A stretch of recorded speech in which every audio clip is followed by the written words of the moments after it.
আমি মানুষটা একটু অন্যরকম। খুব ছোট ছোট বিষয়ে আমি অনেক হার্ট হই।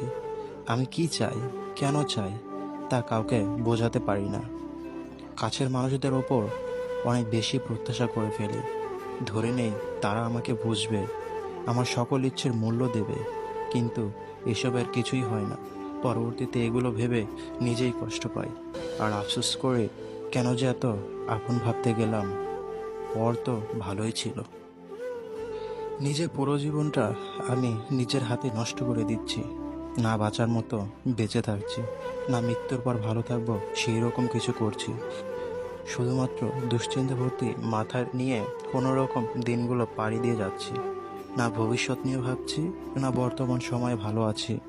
অতীত নিয়ে তো আলাদাভাবে বলার কোনো অবকাশ নেই আমার কাছে। আমি নিজেই জানি না কি করছি, কী বা করা